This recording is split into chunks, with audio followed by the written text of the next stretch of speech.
in a civil and professional manner. As your moderator, you can expect that I will cut off any candidate who is not conducting himself in such a civil and professional manner. Also, I will cut off any candidate who goes over their time allotment. Also, I may ask a candidate to answer a question again, and significantly less time if a candidate does not address the question asked. Now, for some necessary legal disclosures. Leadership Hermosa Beach is an independent 501c3 nonprofit organization, and it does not support or oppose any candidate for public office. Tonight's questions do not reflect the political views of LHB, since it has none, or any of its directors, officers, or members. Further, just shortly ago, the candidates themselves picked the order in which they are seated on the dais. Now, one more thing. In full disclosure, I personally know each of the three candidates. Mr. Larson and Mr. DeToy are both members of the Hermosa Friends Foundation, a local nonprofit organization founded by my lovely wife and I, for which I serve as president. Also, Mr. Massey is a graduate of Leadership Hermosa Beach, of which I am also a graduate and former president, and which is also your host for tonight's debate. So, if I'm going to favor any of the candidates tonight, I'm going to favor each of them equally. All right, and now on to our first question. Gentlemen ready? Do we have an intro first? Oh, I'm sorry. Yes. Yeah. So, on to our first introduction. Mr. Larson. Well, thank you for attending tonight. I really appreciate it, and thank you for those of you watching on TV. And Leadership Hermosa for the format of the debate. It's an actual debate tonight. Should be good. So, trust in local government is the foundational bedrock that solidifies effective governance. Forthrightness and hard work are still real good reasons to vote for somebody. For 5 consecutive years, I have been involved with the city of Hermosa Beach politics. I have run for office in 2015, 2016, 2017, and now 2019. I have immersed and enmeshed myself into the fabric of the community, what this community wants, what it doesn't want, what we can do, what we can't do, and what we should do. I can hit the ground running as your newly elected council person. I have volunteered in the community. I have coached soccer. And with my 30 seconds left, I'm going to tell you some of the top 10 things I want to do. I want to retain our police officers. I want to stop excessive staffing. I want public park restoration. I want our sewers and streets repaired. I want to protect Hermosa Beach nonprofits from being charged full boat when they put things on. Cleanliness and beautification are big on my list. Greenbelt enhancements. Relieving the homeless from homelessness. Eliminate short-term rentals. Be business friendly. Thank you. Mr. DeToy. Thank you. Thank you, Ryan Nowicki and Leadership Hermosa for organizing and hosting this debate tonight, and the audience especially for being here. And since she's in the audience, I have to thank my wife for allowing me to go through this crazy process. When I first learned that my great-grandfather and grandfather were involved in civic organizations and various nonprofits, I was inspired by them giving back to the community. That's why I became a firefighter, why I served as the city commissioner on EPAC, and why I'm seeking to serve as your city council member. I moved to Hermosa Beach 9 years ago, fell in love with the beach environment. And when I got married 3 years ago, my wife and I knew this is where we wanted to start our family. We now have a daughter who's 19 months old, and the experience of parenting in this town has given me a much deeper appreciation of our city. While pushing around the stroller around town, I see the issues with our sidewalks and our streets, and want to improve on those safety issues. We now spend much more time at the parks and the libraries, and I know how much families with children and seniors love our city resources.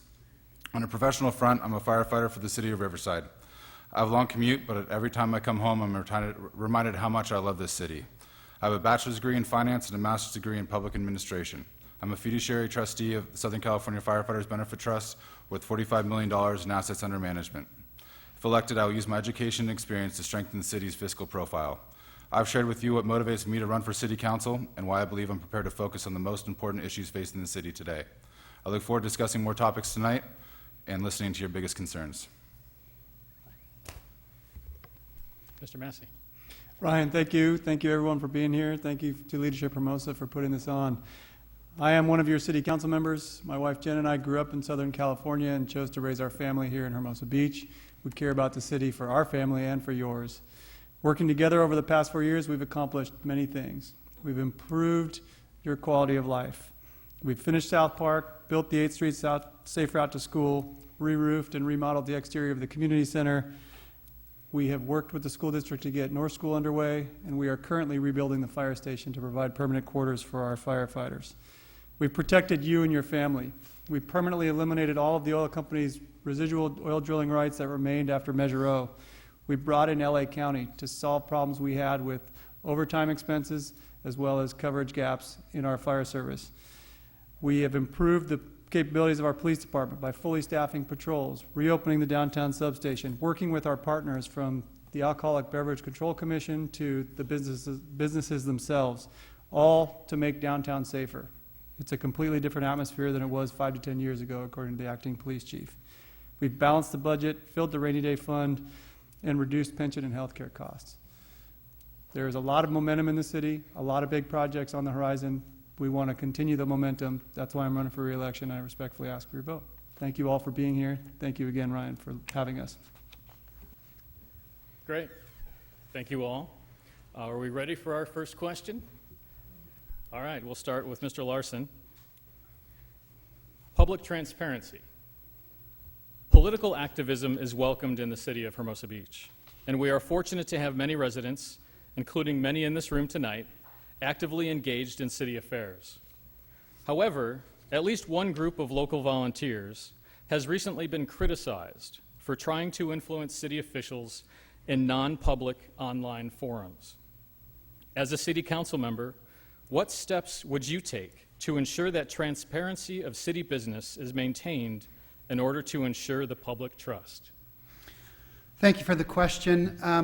I believe you're referring to the Thrive group. And as a council person, you cannot be discussing council business amongst each other in a closed group environment. It is wrong to do that. It's a violation of the Brown Act. And I am a very independent and forthright person. So I don't need to huddle with people to determine how I think it should be. I'm willing to discuss my thoughts out in the open and to let people know where it is I think we should head. And my focus is more narrow than trying to be an activist to change Hermosa Beach. I want to protect Hermosa Beach. The things that I am advocating for aren't going to require secrecy. Nothing about me is going to be secret. It's going to be very forthright, and it's going to be things that you can see and use and go to the betterment of Hermosa Beach. So also in social media in general, I'm a pretty active member of social media, and I post things all the time, both about Hermosa Beach and larger, and so people should know who I am and who they're electing. And I think that's good that people know me, that know Trent Larson. Some of the things that went bad because of non-transparency are the Teen Choice Awards, the infiltration project on the Greenbelt, okay, trying to ram that through without letting people know. And the Teen Choice Awards, we got all excited and all in a hurry, and it didn't go well. Thank you. Mr. DeToy, your response to Mr. Larson. So transparency should be the #1 goal of government. We are elected to serve you. We have the Brown Act in place, so we have that transparency. Their agendas have to be listed 72 hours in advance. The public's allotted 3 minutes for public comment at the dais on any subject, and there's also the ability for written communication. We need to listen to the stakeholders. I don't think there's anything malicious going on with any group, but we need to listen to the business stakeholders to make sure that they have a seat at the table for these decisions. That, again, plays an important role for the Teen Choice Awards, for major events in the city, to make sure that our events that we throw really benefit our culture, our business community, make sure that we succeed, because we're all living here because we love the beach and we love the eclectic business community, the small business community that we love and support. We need to definitely make sure that there's ability for everyone to get involved. As I mentioned, we also have the commissions. I served as an Emergency Preparedness Advisory Commissioner. There's also the Parks and Rec Commission. There's various commissions that if people want to seek out a larger role in government without having to sit up here as a city council member, they have the ability to in the commissions. There's also the various nonprofits like Leadership Hermosa and Kiwanis Club that they can get involved in the community to help make positive change. Everyone in this community wants to improve our town and keep moving it forward. So thank you very much. Mr. Massey. Thank you, Ryan. At the outset, I just want to question the premise. There's been some chatter on social media. It's been repeatedly debunked by the city attorney. It is associated with litigation that's ongoing against the city, so there is a question about the motive as to the people behind the rumors. The city attorney has looked into it and found that there's zero evidence of any improper conduct on the part of any city staff member, council member, or commissioner. I'm aware of none, certainly. So let's talk generally about community groups. Community groups bring people of various perspectives together to unite around a common purpose and advance that common purpose. And a lot of those common purposes will run through the city. And so the groups will coalesce around a goal that they have, whether it be street music permits or a limited live entertainment permit that's an alternative to a broader and more expensive CUP process for our local businesses. They will take that to city staff. That is all part of the process, and it's an important part of the process. Council members, commissioners, and other community members are often parts of those groups in various ways. They can be members, they can be sort of adjunct participants in the group, or they can be people who consult with the group on ideas that they may have. The council and the commissions deliberate in the open, and they're available to the public. Certainly I am and have been, by email, by phone, at public participation at our meetings, and at meetings requested by folks in the community. I've been to meetings from everything from the Stormwater Project to South Park and everything in between, and will continue to do so. That's how we maintain transparency and ensure that the public has proper channels of input into our decisions. Thank you, Mr. Massey. Mr. Larson, you have 45 seconds to provide a rebuttal. I would say with the Thrive email group chain, all the emails that went back and forth, there's a lot of smoke and there's probably some fire. And it has to do with things as simple like the CrossFit gym being railroaded out of here with not a lot of evidence. We're probably going to lose a lawsuit and have to pay on that. And that is not good. And that's because people wanted that gym gone. And it could have been a problem, but it was never, the evidence was never really vetted out.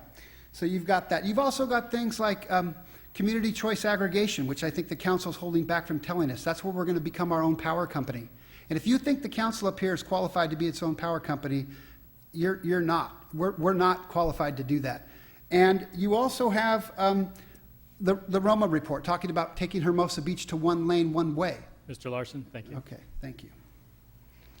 All right, our second question is on small town charm. This is a popular question. Even my neighbors, Megan and Sean, wanted this one. Small town charm.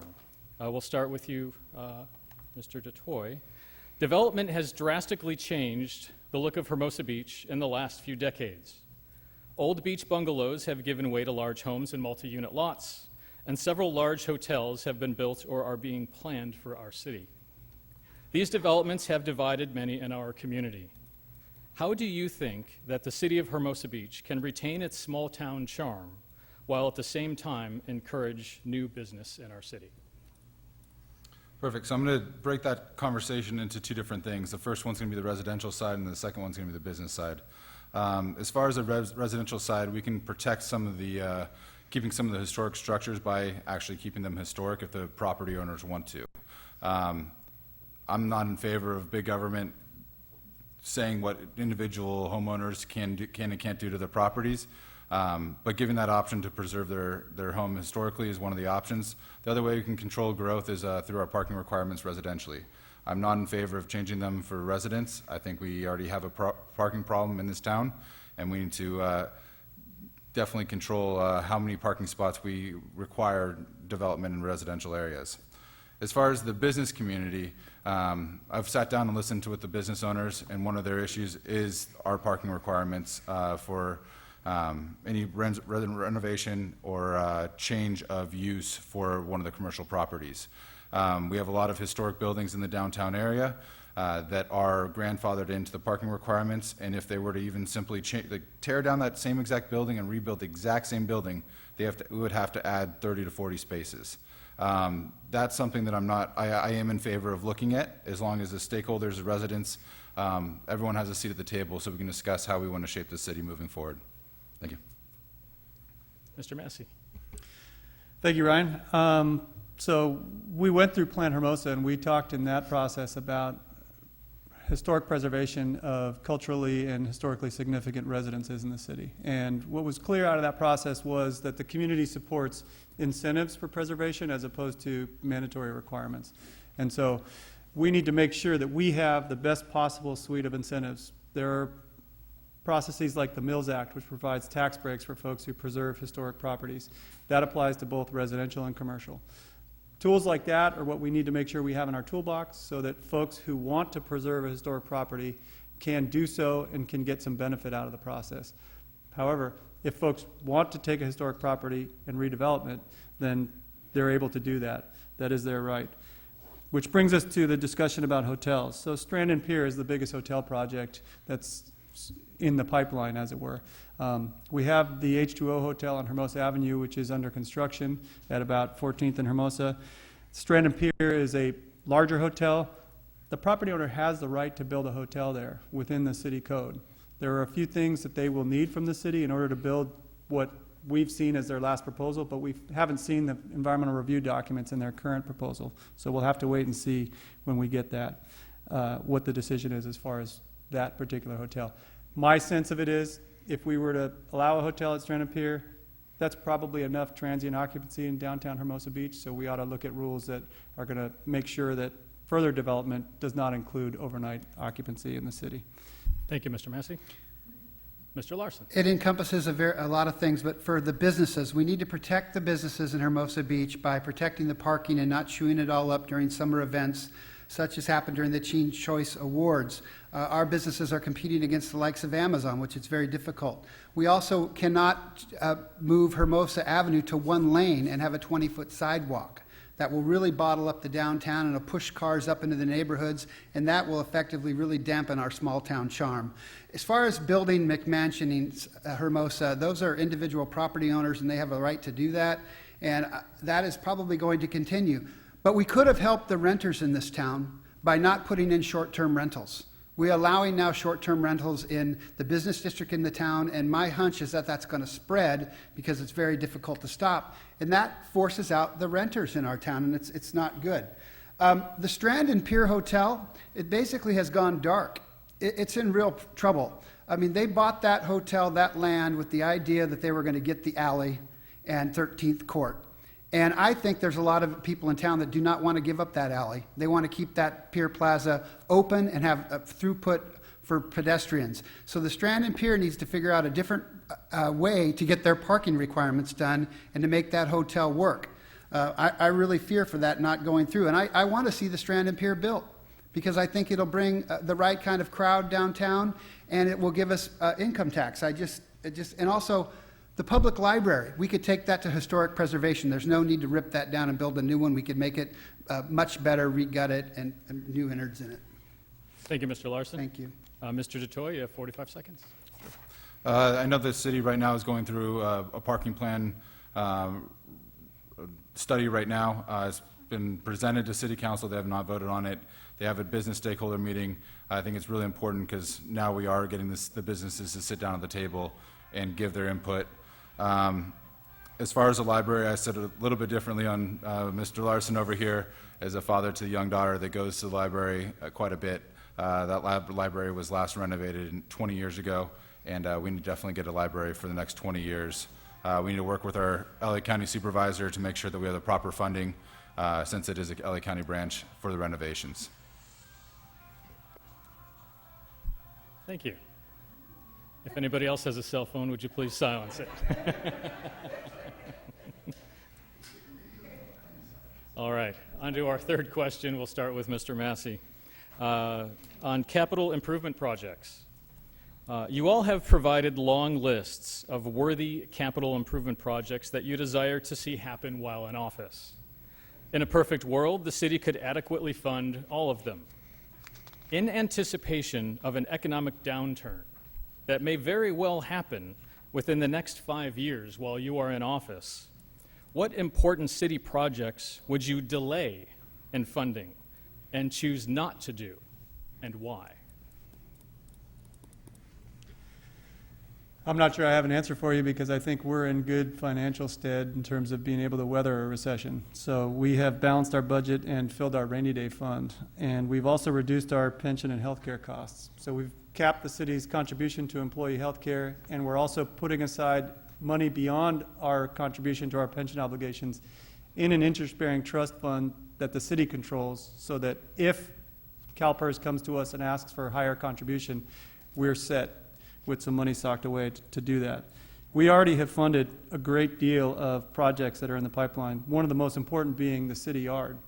That city yard has a building that was constructed in the 1800s. Our public works field crews, the gentlemen in orange shirts who you see around town, are working against the facility. We need to give them a more modern facility. We have the funding for it. It's already in the budget. We just need to make sure that we get to it once we complete the 8th Street route to school, the fire station, and our work on North School with the assistance of the district. So in general, I think we're in very good shape.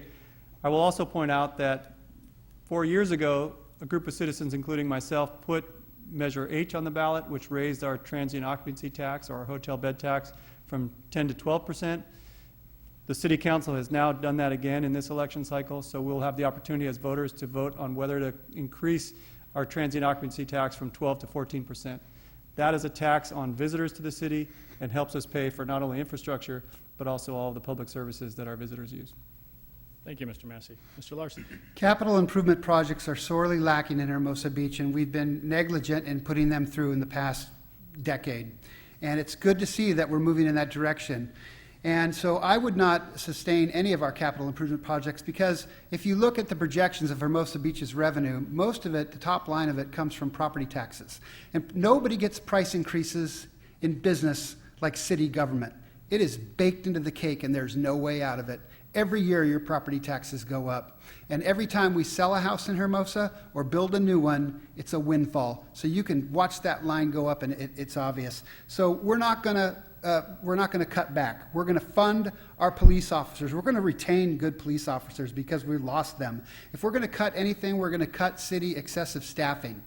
And we're going to do more with less, just like everybody else out there that works for a living, and you've all seen it happen to you. You have to do more with less. So, and we're in good shape. We really are. So to do things like green belt enhancements, funding our efforts to relieve the homeless, public park restoration, simple things such as fixing the bathrooms. If you go into any of the bathrooms in our public parks, they're just not good. And you could re-gut them and put in all new stuff in it almost overnight. You could just cut a PO and do it. We need to do all of our start and initiate our sewer and street repair that we've been paying for 5 years, by the way, on sewer taxes, and hardly anything's been done. Thank you. Cleanliness, okay. Mr. DeToy. Could you repeat that question one more time? Sure. In anticipation of an economic downturn that may very well happen within the next 5 years while you are in office, what important city projects would you delay in funding or choose not to do, and why? Perfect. I was just making sure I understood the question. So luckily this year the city did approve $20 million in capital improvement projects, which does cover some of the bathroom remodels in the parks. But you also have to understand that some of that capital improvement project money comes from restricted funds. So we are obligated as a city council to spend that money in the restricted fund. So one of them that comes to mind is the sewer fund. We collect property tax money every year that needs to go to help replenishing this, refurbishing the sewers. That money we can't give up. We cannot do the sewer, this work on this master sewer plan. We have to update those. I have to agree with Mr. Tran over here that I would look to excessive staffing in the city. I'm not in favor of the assistant city manager role that was just adopted. We haven't had that position for many years, and if we were in a downturn, that's more the direction I would go. We deeply need the capital improvement projects in our city. We need to keep our parks upgraded. The maintenance on the parks is becoming an issue. Every park we go to, it seems like there's broken sprinkler heads, and definitely need to work on the beautification in our town. So thank you very much. Mr. Massey, you have 45 seconds. Well, the idea that we've been sorely lacking on capital projects is just reflects a fundamental misunderstanding not only of the budget but about what we've accomplished. I ticked off 8th Street, Community Center, and some others. We've been working on sewers. We've done it on Hermosa Avenue. We're about to start doing a major sewer project up in the northeast corner of town. We have a fully funded plan to renovate the restrooms at 4 of our city parks. We're waiting for Coastal Commission approval. We're about to renovate the restrooms at Valley Park, which don't need Coastal Commission approval. And the fire station is under construction. All things that Mr. Larson likes to talk about, but reflect a misunderstanding on his part about what's actually in the budget and what's actually being done. As far as excessive staffing, that's a broader conversation. We've added engineers to make sure that we turn out projects more quickly, and we've actually eliminated positions and left positions vacant to make sure that we have plenty of money to put into our capital improvement program. Thank you, Mr. Massey. For these next few questions, we're going to reverse the order in which the second and third responses occur. So, for example, we'll ask Mr. Larson to respond first, then Mr. Massey second, Mr. DeToy third. Mr. Larson, do you think that engaging in local political discourse for 5 years without having served on a Hermosa Beach public commission or other Hermosa Beach public body is sufficient enough public experience to serve as a city council member? Absolutely, I do. When you run for office, you get immersed in the entire city of everything that we're doing. And I have participated in meetings, debates, campaigns, going through all the steps necessary to participate as a candidate. It's a lot of work. And I am more aligned with the goals and aspirations of the residents of this town than I have ever been. And just to go back to the last comments about capital improvement projects, I have been harping on this council since I arrived in 2015 that we need to make this city better by improving our capital improvements. I've been coming down to the meetings, speaking to council, writing letters to the paper. I brought with myself about 15 of them that I wrote on capital improvement projects. And finally, we're doing something. All of a sudden, wow, whoop, there it is. We've got $20 million to spend on the capital. Imagine that. Well, you need a person on this council that will see that through and that will make sure that we agree to something that we can get done, okay? Deliverable projects. In business, you have to deliver. And that's what I'm talking about, making sure that we get it done, we use that money, we see something built, and we have a solution. A perfect example is we passed restrooms for the parks 4 or 5 years ago. These super expensive little restrooms are going to put in. They're still saying, well, we funded the restrooms. Yeah, we got them, we funded. Well, there's not one new restroom at any park. It's not even a new sink. Thank you. Thank you, Mr. Larson. Mr. Massey. Well, Trent just doesn't understand the process, unfortunately. In public comments at one point, he said that the city allocates only 1% of the budget to the capital improvement program. The number is actually more like 12%. He also doesn't understand staffing in the city. So the engineer positions we added were specifically because we had a bottleneck in terms of turning out projects. And that pace has quickened substantially. So we are now at a point where we're spending about 23% of our total capital improvement program budget, which is a multi-year budgeting process each year. So our pace of turning out projects is a lot faster, and that's shown in things like the 8th Street project, the community center project, the fire station, and other projects that are underway and have been completed recently. So unfortunately, Mr. Larson doesn't fundamentally understand the city's budget, its capital improvement program, or the status of the projects in the city. Mr. DeToy. So over the past 5 years, I'm breaking this down to personally, professionally, and what I've done in this community. Personally, my wife and I got married. We decided to have a family and started in Hermosa Beach. I also, during this time, completed my master's in public administration. Professionally, I started becoming a fiduciary trustee on the Benefits Trust, again, $45 million.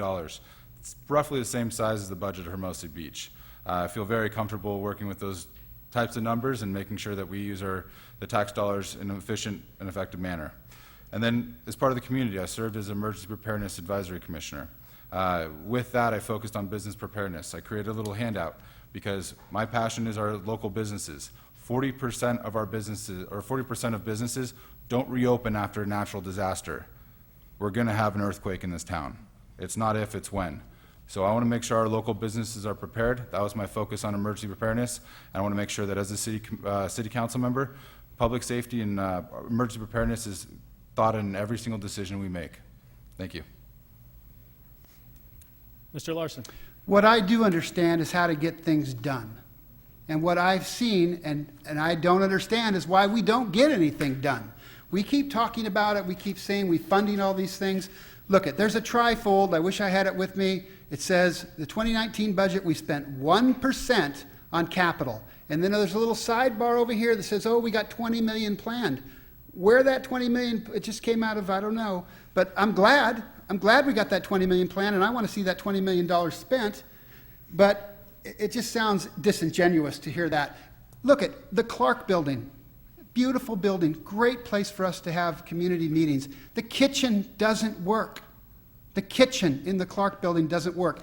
And they're telling me I don't understand capital budgeting. It's a kitchen, it doesn't work. The place should have a lot of stuff that it doesn't have.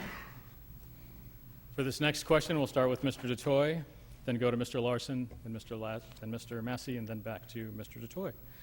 Mr. DeToy, do you think that serving on a Hermosa Beach Public Commission for 2 years is sufficient enough public experience to serve as a city council member? All of us have to answer this question, huh? I mean, I would still be serving if so I did serve 2 years as Emergency Preparedness Advisory Commission. The City Council decided to move it to an advisory board, move it underneath the City Manager's office. I was split in this decision. If it was still a commission, I'd still be presently serving as the City Commissioner. The reason behind the methodology was to include more stakeholders. Again, get our business owners involved, get our faith-based groups involved, and widen it up. As a commission, we have to still follow the Brown Act rules. It has to be agendized, there have to be public meetings in this room. So there's a lot more constraints, and we can't have as many local business owners get involved. I do believe not just my 2 years on the commission, but everything else I've done, including my professional career, does make me qualified to run for city council and to serve as your city council member. I've been a professional firefighter for 8 years. I fought fires all throughout the state. This last summer I spent 2 weeks in Yellowstone on the Ferguson fire. I've worked on big natural disasters, and I think I can bring that knowledge base to the city council. I've had boots on the ground experience with our homeless issue in America and mostly in Los Angeles. I have had to deal with mentally challenged, physically or drug abused, physically challenged individuals on a daily basis at work, and I can bring those experiences to the dais to make educated decisions to protect our small town. Thank you. Mr. Larson. Not really. 2 years' time is not a lot. And I got to tell you, I've been at this for 5 years. Been to the meetings, been running for office, been here a lot, talked to the council. Now, I have never once seen Mr. DeToy address the council. I have not seen it. I have not seen how he would vote on things before the council vote. But what I can tell you is that I come down here all the time during meetings, and I explain to the council how I would vote before they vote so that they know. Okay? So that's one thing. I have advocated that we did not allow for short-term rentals. But the council voted it in, but I said no. I advised the council in private sessions where they had meetings at hotels and also here at the council not to go forward with the infiltration project on the Greenbelt or at South Park. I helped stop that. I have been here and seen all of the important processes that the council has undertaken, including things like Measure H, the new parking permits that we're talking about, the community choice aggregation, the Strand and Pier Hotel, the Teen Choice Awards, the library restoration and police equipment, and all of these things that the background that I've learned over the past 5 years is going to help me hit the ground running. And to say that I haven't had an effect on the capital improvement project, I have, because now we're starting to do it, and you need me on the council to push these things through. Thank you, Mr. Larson. Mr. Massey. I'm not clear on what you want me to do. Yeah, I haven't, each of them got a specific question. I can repeat the question. Okay, you're posing a question to me. Okay, I thought they were tailored to the particular background of the candidate. Go ahead. The question is, do you think that serving on a Hermosa Beach Public Commission for 2 years is sufficient enough public experience to serve as a city council member? Yes, as long as you have the intellect and the talent and the work ethic to be a city council member. It's as simple as that.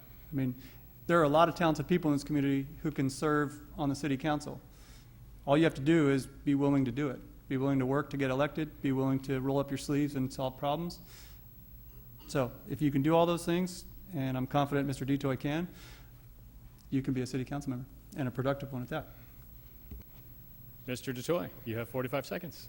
So I have served as a city council member. Campaigning for 5 years, I mean, you've had multiple opportunities to sit on our Hermosa Beach City commissions to get involved.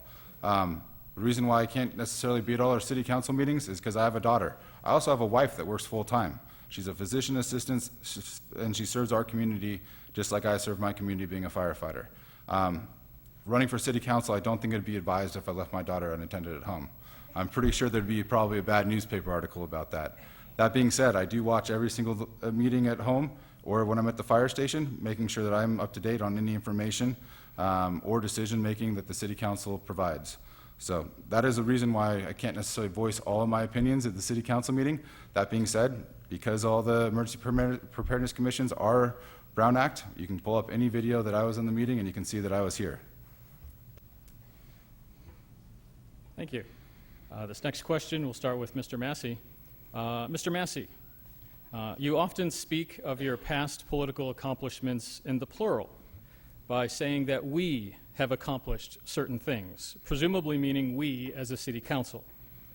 Can you share with us those city projects or improvements that you personally championed and saw to fruition? Or in the alternative, can you share with us what qualifications you have to be a city council member outside of being an incumbent and why those qualities matter? I won't need to answer the second question. I can answer the first one. Let's talk about county fire. I sat in the foyer out there and talked to Aaron Marks, who was the head of the Firefighters Association, when we first began to grapple with the condition of our fire services. And I told him, I think county fire is a realistic option. That was long before the discussion had gelled into our stakeholder advisory group and consideration by the commissions and council about the ultimate decision to go to county fire. Let's talk about police services. We, as a downtown subcommittee, myself and the mayor, have been meeting with our staff, including our police chief, on a monthly basis to talk about safety downtown with this singular focus of making sure that everybody who comes to Hermosa Beach gets home safely, because that's good for our community and it's good for business. And as a result of that process, we have found into the budget the funding for the improved lighting we see downtown, the improved cleanliness, which is frequency of trash pickup and frequency of cleaning and scrubbing of the plaza and the Strand and the sidewalks nearby. It goes beyond that as well. We are involved as council members in putting together the budget, which is balanced, which fills our rainy day fund, which protects our obligations with respect to pensions. So on all of those things, I have had an integral role in terms of making sure that the policies adopted are the ones that are best for the community. Mr. DeToy, your response to Mr. Massey. So as a city council member, I think it is important to work together as a team. We can have differing thoughts, we can have differing votes, but making Hermosa Beach the best little beach town is the ultimate goal for everyone up on this dais and hopefully everyone sitting in those seats and listening at home. We want to make sure we have a safe community that's easily accessible for residents of all ages, of all capabilities. We want to make sure that our parks are clean and up to date and aren't just for our kids. There's lots of parks that are expanding for the aging population to increase their mobility around town or to increase the mobility in the parks, to work on balance, strength. That's definitely a goal of mine as a city council member, is to definitely make sure that we get our parks master plan updated. It was last updated in 1980. So that's our open spaces are something I want to preserve, and I want to work to increase the uses for everyone. And then the other big one, as I already talked about it earlier, is our business community. We need to work with our business community to make sure that we promote local events that promote our local businesses. We cannot have these events that shut down the downtown area, that impact our business community deeply, without having them have a seat at the table, and hopefully have increased revenues from these events, not money lost. So as your city council member, I definitely want to increase the accessibility, the parks, and also increase the stakeholders, getting more meetings with our residents and our business community. Mr. Larson. Okay, so I have been here for 5 years advocating for capital improvement projects, and I have had an effect on the council.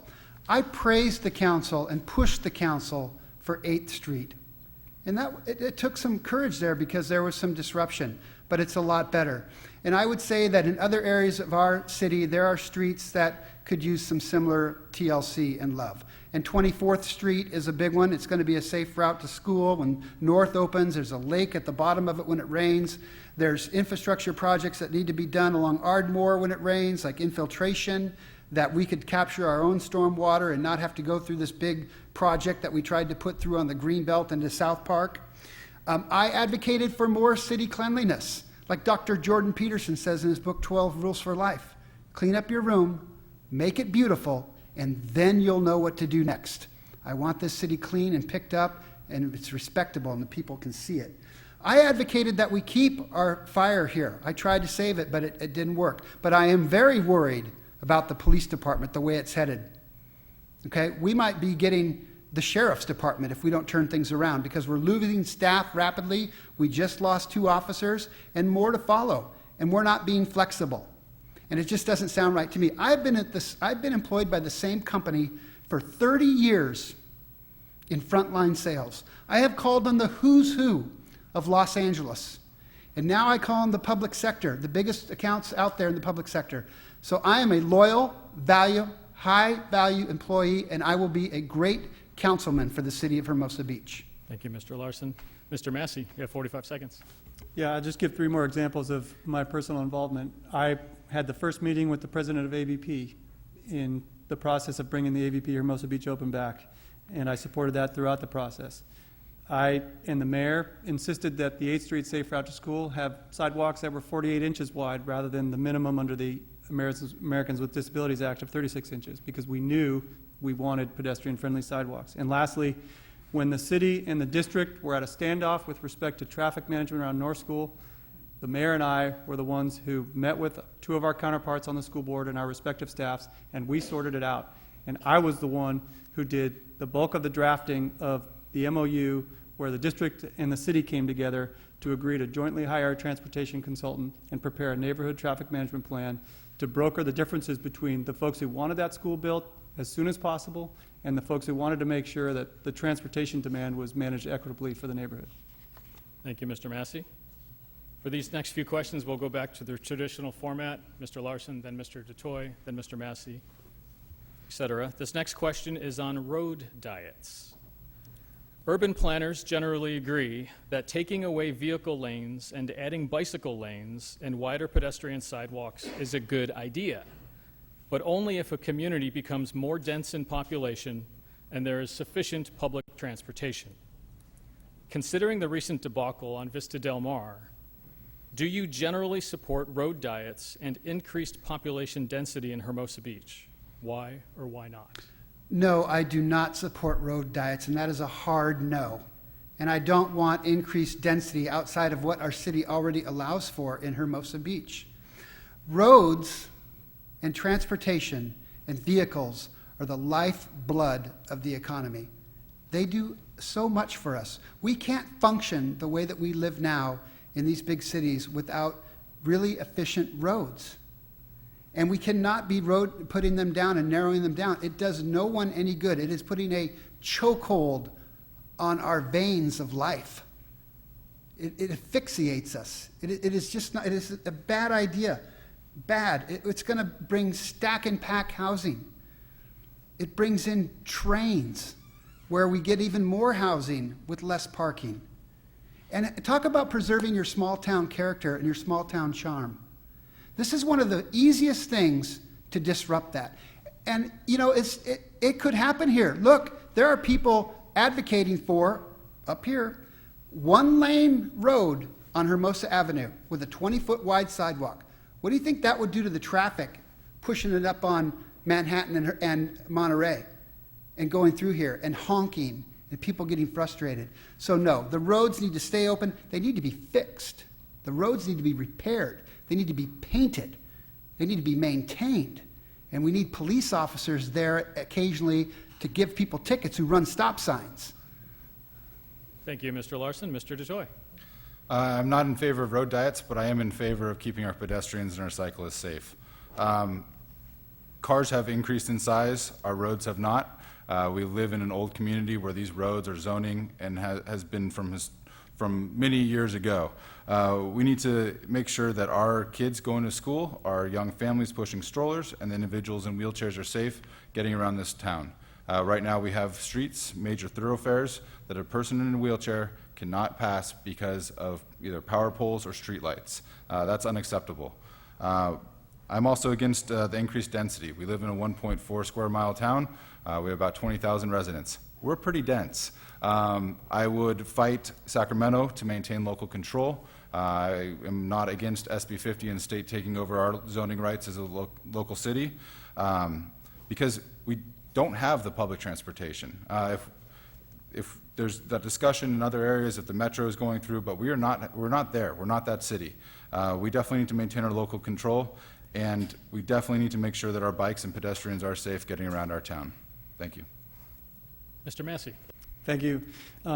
We've had a living streets policy in the city since before I joined the council. Not every rework of a street to provide for modes of transportation other than cars is a road diet. So road diets is a pejorative term that folks want to apply to every project. And Vista Del Mar was an exercise in how not to rework a street. The lack of community input, the lack of public disclosure about what the plan was largely responsible for the outcome of that project. So let's talk about the benefits. As you said, there clearly are benefits. So Caltrans has data which shows uniformly when you add bike lanes to a thoroughfare, you increase foot traffic to the businesses along that thoroughfare. We have a perfect example of that right in our community. When Redondo Beach redid Harbor Drive as part of the Harbor Gateway project, patronage at the businesses along Harbor Drive on the Redondo waterfront increased. So if you do it right, it can work for not only businesses, for the community, for the safety of people of all generations, and for people who want to go down to the store in Hermosa Beach without having to get in their car to go 5 blocks. As far as density goes, we don't want to add density that's beyond our fair share of the growth in the region. If we continue to, as local governments, not have solutions for how we accommodate the population, we're going to continue to get solutions that Sacramento and Washington attempt to impose on us. We want to be proactive, make sure we're part of suggesting affirmative solutions that work for our communities. Thank you. Mr. Larson. Yes, I'm all for accessibility, especially on our projects like we've done like on 8th Street, okay? So where there's a busy road, where there's a safe route to school, where that it's a major thoroughfare cut across, and we build out the sidewalks, we're gonna all be ADA compliant and have them accessible. I agree with that. And SB 50 is bad law that we might get forced down upon us if we don't watch out. So we have to be very mindful of that. And as another reason why I oppose short-term rentals, because here we are kicking people out, renters are potentially kicking people out, and when SB 50 is trying to say you need more places for people to come and rent. Bikes, they need to follow the rules of the road. We live in a small town. You can't go very fast around town. I mean, so the bikes, the sheriffs are there, and they need to follow the rules of the road. And Redondo Beach has a different waterfront than a different place than Hermosa. Thank you, Mr. So Larson. it's different. We'll start the next question with Mr. DeToy. This question is on personal leadership qualities. Those in public office often tread a fine line between strictly adhering to the voices of one's constituents and at other times leading them to embrace new policy directions. As a member of the Hermosa Beach City Council, how would you strike this balance? Do you consider yourself a listener and a consensus builder, or a person who undertakes unpopular causes when you personally feel it is necessary? I consider myself a listener and a consensus builder. I think everyone up in the city council, who we need to elect, need to be trustworthy, need to be honest, need to be ethical. I'm not up here to push my personal agenda. I'm here to represent all members of the community, everyone from young families to the elderly with accessibility issues. As a firefighter, when I go into a burning building, I don't ask people's political views. If I want to, help put the fire out at their house, we're going to do our job. We treat with everyone with the utmost respect, from an individual who's homeless to the most wealthy person in the city of Riverside or someone passing through. Again, everyone here, everyone up on the dais should represent the community, should be holding community events, coffees with residents. We should be accessible, and we need to be honest and forthcoming with any agendas that the city has and talk about the reason behind it. A lot of the issues have been communication issues. The stormwater infiltration project is a good idea, but we shouldn't have the whole burden of the project in the city of Hermosa Beach. We only have about 15% of the runoff in the Hernando Basin. We need to capture our own water in the city, but we also need to work with our stakeholders in Redondo Beach for other parts of for the larger stormwater basin project in general. That project's very important for any sea level rise, any of the salt water getting into our water table, and it also will help replenish our groundwater that we use to drink. About a cup of water in Hermosa Beach is about 20-30% groundwater and 70% imported. We definitely need to increase what we can take from the ground here. Mr. Massey. Thank you. One of the oldest adages in politics is you dance with them that brung you. So obviously, of course, any person elected is going to listen closely to the folks who supported them in their campaign. But we have a small r Republican form of government as opposed to a Democratic form of government. And a Republican form of government is one in which the community elects folks to exercise their judgment. That judgment is obviously informed by public input. So you want somebody who's going to be available to the public, to listen to the public, but someone who also has judgment that you trust and a work ethic that you trust to make sure that they understand all facets of a problem before making a decision on it.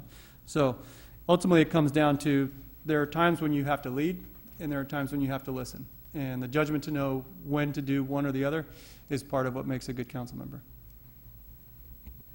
Mr. Larson.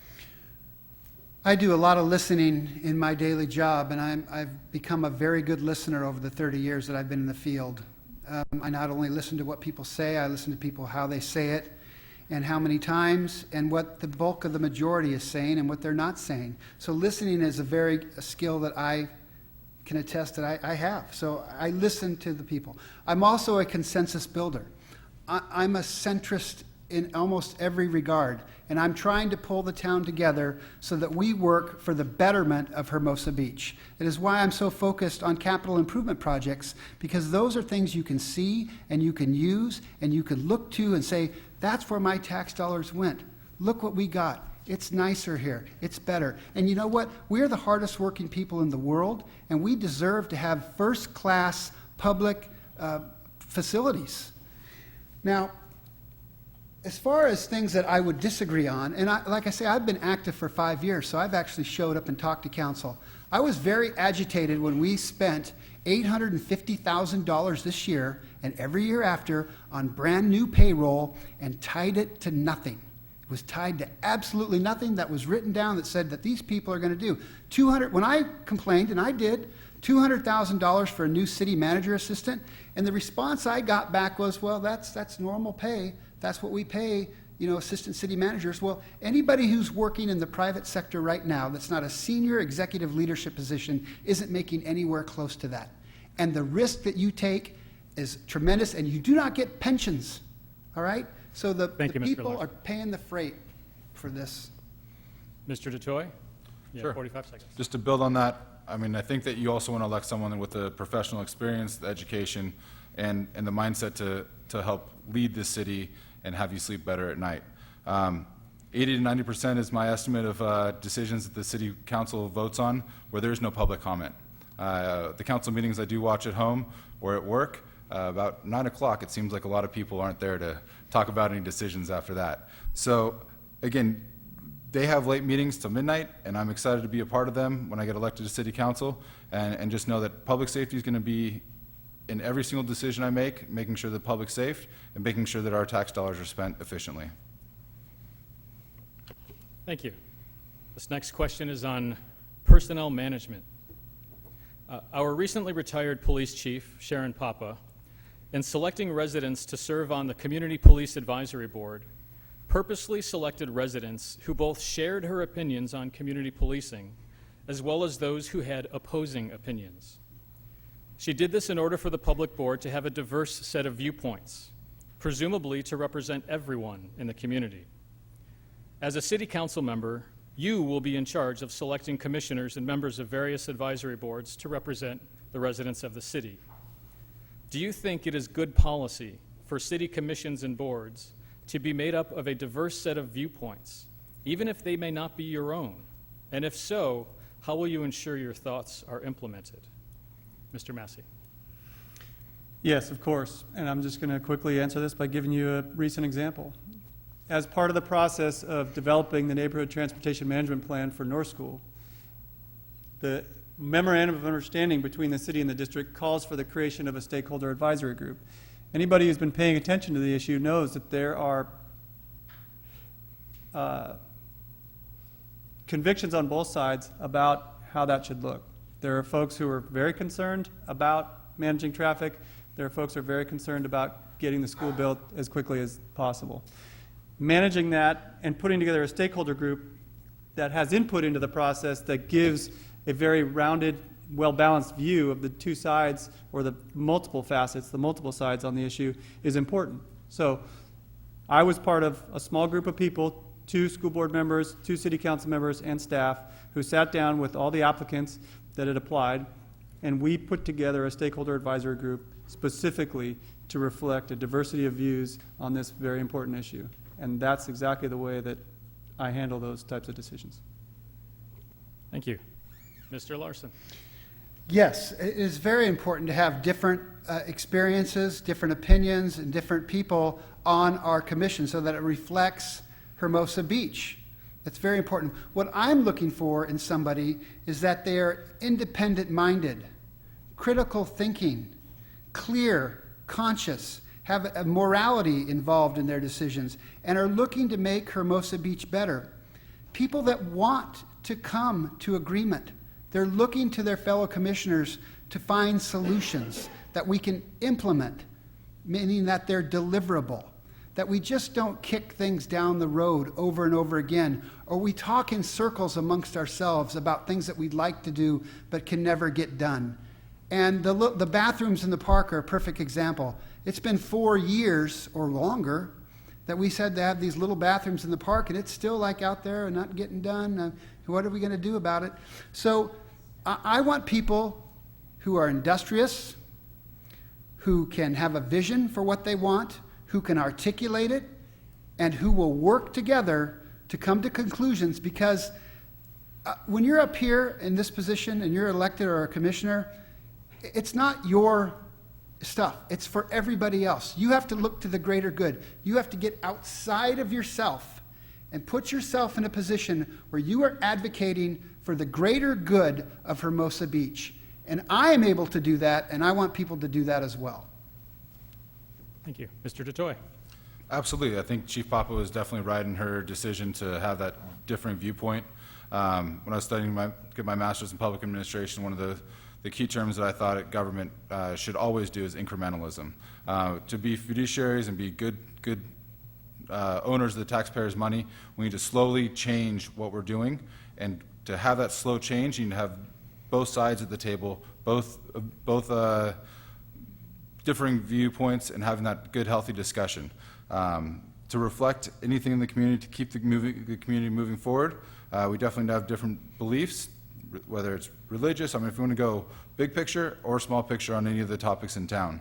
I think that moving forward with the new police chief, we definitely need to have more stakeholder meetings. We definitely need to see where we want our police department to go and have the community input, where we need to improve. If people who live east of PCH need more patrols up there, they want an outside viewpoint to redistribute the distribution model of our police force, that's something we need to voice to the city manager to let them know that that is one of our major concerns. if we need to increase our motor officers to make sure that they're stopping, stop sign enforcement, our bicyclists are obeying the traffic laws, that's definitely something we need to bring to the table and let the city manager know that that's something we want as our new police chief. Thank you. Mr. Massey, final words on this question? Sure. Mr. Larson keeps on mentioning bathrooms in the park. It's a red herring. We have $20 million of capital improvement projects. This one is awaiting Coastal Commission approval. It's as simple as that. As far as the selection of the police chief, there is a community meeting on calendar, so I encourage everybody to go on the city's website, find out when that is, come down, be part of the process, give your input to the city manager on what you would like to see in a police chief. Thank you. Again, for these next few questions, we're going to switch the order in which the candidates respond. But with this one, we'll start with Mr. Larson. Mr. Larson, this is on below-market city rents. Currently, several nonprofit organizations within the city of Hermosa Beach, such as the Kiwanis Club, Rotary Club, and the Hermosa Beach Historical Society, rent city-owned space for substantially less than market rents. Do you support the continued leasing of public property to these nonprofit organizations at below-market rents? Protecting Hermosa Beach nonprofits is a very important thing. This is our town, and these are our nonprofits, and we should give them extra consideration. We should protect them. We should want them to hold events in our buildings. We should make it very easy for them, and by that I mean not raising their rent to market rate. That to me is just uncalled for. Our Hermosa Beach nonprofits add to the small town character and charm of our city. And I'll give you a perfect example. Friends at the Park. We had pumpkins at the park the other day, and there was a bunch of people there. I was there, and I saw Troop 860 there, the Boy Scouts. And I talked to them about the projects that they do. And I know that the Friends of the Park had to pay to be there, and that takes money out of things that they're going to give back to us.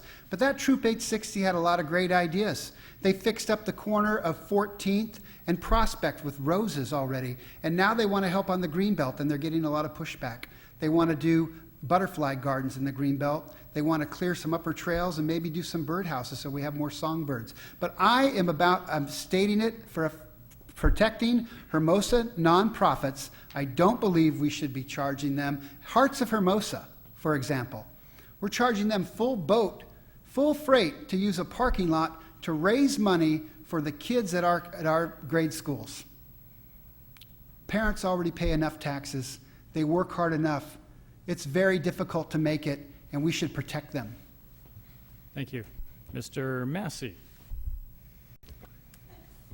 Well, you're asking about the municipal leasing policy, and this is an issue that has been surfaced to council, but no decisions have been made. Let's just take two examples. Kiwanis and Rotary built their buildings, and they mostly maintain them. They've been there for, I believe, half a century, roughly speaking. So the buildings are clearly buildings that they've been using for a while and getting a lot of value out of for the investment they made. The bigger question is whether or not these public facilities, the usage of these public facilities should be controlled by groups other than the city. And so are we putting those facilities to their highest and best use by allowing the groups who rent those facilities to control who else has access to them when they don't need them? That's an important question. It's multifaceted. And so ultimately, this is an issue that will come back to council, and we will consider all the various interests involved to try to make sure that, as we do with everything, we put public facilities to their highest and best use. Mr. DeToy. Thank you. I don't think government's in the role of picking winners and losers, as long as there's an objective process to determine what the market value rent or less than market value rent for these nonprofits in our city is something that we definitely need to consider. The other branching conversation of this is the fee waiver discussion that just got approved. I did speak at the Park and Recs Commission against it, but again, the Parks and Recs Commission came up with a good objective way to measure how much the city budgets for the fee waivers in the city. So currently the city budget's $20,000 every year, and they were far exceeding it to $39,000. So they made the recommendation to the Parks and Recs Commission to come up with a good solution, and that's what Trent's speaking about with the Hearts of Hermosa. Hopefully we can get them into a long-term contract where we're not double taxing our residents, that go back, all the money that they raise go back into our community, in our schools. We definitely need to make objective processes in how we allow different organizations to work in our city. And again, we're not in the process of picking winners and losers in our town, but we need to make this a transparent process. Thank you. Mr. Larson, your final words on this question. Well, I'm in the business of picking winners, and the winner should be Hermosa Beach nonprofits that do a lot for this town, like the Surf Riders Walk of Fame, the Hearts of Hermosa, the Friends of the Park, the Women's Club, the Kiwanis Club, the Rotary Club. These are all people that live in the town. We all pay a tremendous amount of taxes. Nobody gets price increases like city government. It is baked into the cake. The city is doing just fine. It needs to manage its money better. It needs to put it to work better. It needs to get things done quicker, have more streamlined processes. There's a lot of things the city could do to make its money go farther. Protecting the Hermosa Beach nonprofits would be a big goal of mine, and to keep them where they are and to make it better. Thank you. We'll start this next question with Mr. DeToy. This is on large-scale city events. Hermosa Beach has often struggled with balancing the interests of our residents with large events that drive tourism to our city, including volleyball tournaments, Fiesta Hermosa, and recently, as mentioned, the Teen Choice Awards. Do you think that the city has struck a good balance between these competing interests, or what, if anything, would you do differently regarding large-scale citywide events? I do not think there's a good balance. Currently, over the summer, there's lots of events in the city, and I see why. We all live in a beautiful city with a beautiful beach. I'll kind of work in that order that you described the events. So the AVP, I think that event really does capture our history and our culture of really creating beach volleyball. I think that the people who come to AVP become patrons of our restaurants and our bars, and they truly do spend their tax dollars in town. I definitely am in favor of the pro volleyball tournament in Hermosa Beach. As far as Fiesta Hermosa, I said in an earlier debate that I am in favor of reworking a second Fiesta Hermosa, downscaling the size of it. Again, working with the chamber to make sure, because I know that the chamber does raise funds that go back into our community for very important events like the Christmas tree lighting coming up in a few months. But we need to have those discussions to make sure that there's that good balance between what the residents' wishes are and the business community. Make sure that both of their wishes are met, and we can work together to come up with a good solution. As far as the Teen Choice Awards, I think there's a lot of issues with the process of that event. It was planned in secrecy. It did not have enough public input.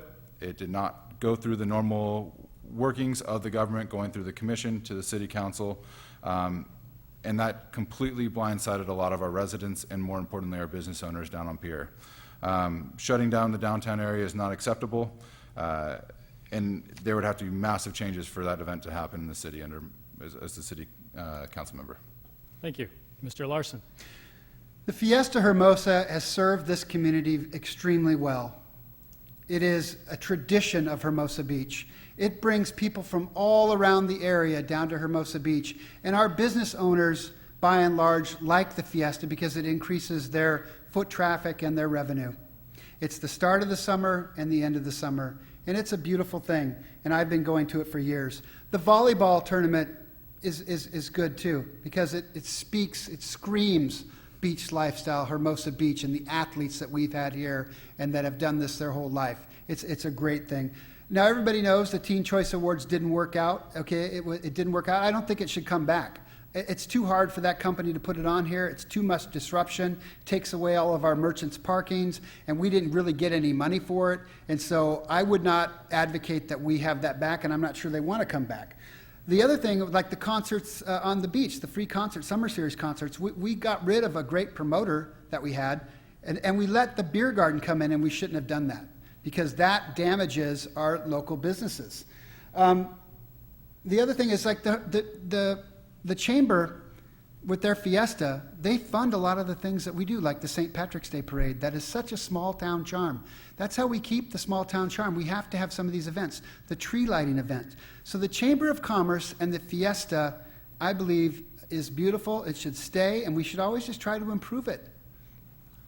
Thank you. Mr. Massey.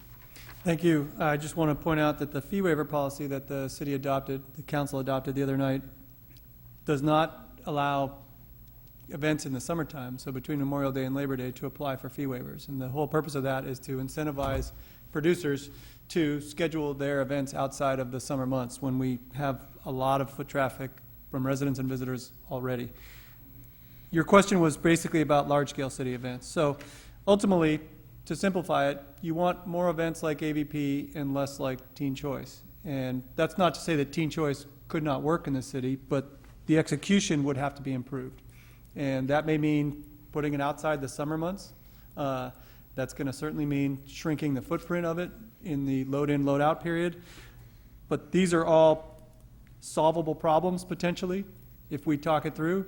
When AVP first came back, we had issues with the amount of time that they needed for load-in, load-out, the footprint for load-in, load-out, the layout of the tournament structure and its effect on the beach house and other businesses nearby.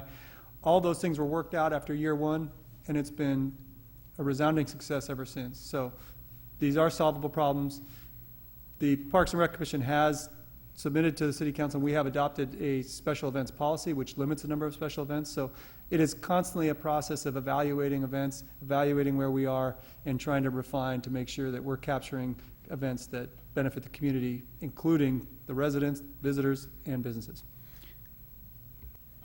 Last words on this, Mr. DeToy? Sure.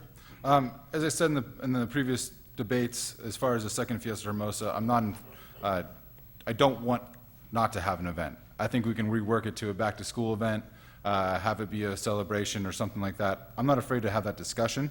That being said, I'm also a proud supporter of Fiesta. I enjoy going there.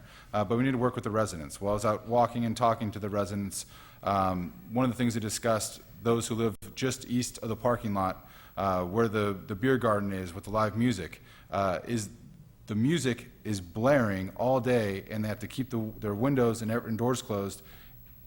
And it gets very hot in the summertime with no air conditioning in these homes. One simple solution that we were talking about is just flipping the stage and having it face out towards the beach, and so the residents aren't impacted. We need to have those discussions with our residents to make sure that they are in favor of these events.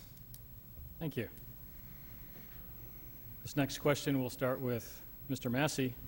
Our favorite topic, oil drilling. The residents of Hermosa Beach have now voted twice, each by an overwhelming majority, to ban oil drilling within Hermosa Beach, once in 1995 and again in 2015. The issue still hotly divides many people in the city. Many take the position that the issue is now over and say, let's move on. Many others take the position that the issue is still relevant and continue to categorize candidates based on the candidate's actual or perceived position now years ago on oil drilling. Question, do you think that oil drilling is still a relevant issue in our city? And regardless of your position, how do you propose to lead the city in mitigating the sharp divides that this issue has created? I've already done it. I was on the subcommittee with Councilmember Fangari, who hired outside litigation counsel to negotiate with E&B when it made claims against the city for $15 million in the wake of Measure O, arguing that the election was not fair to E&B Natural Resources, the oil company. And we insisted, as part of any settlement with E&B, that they relinquish all of their remaining drilling rights, so that if any oil company comes back to Hermosa, they don't get to start on second base. They start in the batter's box like McPherson Oil did 40 years ago, and we were able to accomplish that. E&B relinquished all of its oil drilling rights. Its lease on the city yard, its state lands commission permit, all of the mineral rights it had negotiated with the school district and individual property owners in the city. So now, if anybody has a twinkle in their eye about coming to Hermosa Beach and drilling for oil, they start in the batter's box. That is the best way we can make oil drilling something of Hermosa Beach history, not something of Hermosa Beach's future. Mr. DeToy. I'm very glad that oil drilling in Hermosa Beach has been put to bed. The other thing we need to worry about and fight on the national level is to protect our waters just offshore. I don't want to have turning to Huntington Beach and have oil derricks in our offshore. I think we have the most beautiful shoreline that has pristine beaches and the protected ocean. As far as bridging the divide in the community, I think the oil vote was 4 years ago now. I think one of the easiest ways is to get off social media. Actually sit down, go to Java Man, go to Gumtree, grab a cup of coffee, and talk to people of differing things, of differing ideas. That's called bridging capital, and the book Bowling Alone by Robert Putnam, it's this big concept is how do we get these civic organizations to actually grow a membership, and how to have people from different sides of the table sit down and have those conversations to move our society moving forward. We need to talk to the business owners to how to make sure that our small business community is successful. We need to talk to the passionate parents who want to make sure that our schools are the best possible for our children. And we need to talk to all residents to keep them united, to keep making Hermosa an even better place to live. Thank you. Mr. Larson. Okay, as part of the settlement with McPherson, we had to go to a vote. We had to do it as part of the settlement. And it was really disruptive, as everybody knows. And it is over with. So it's been done, it's been voted, it's over with. I don't know anybody who's upset with it other than people think that it still might happen.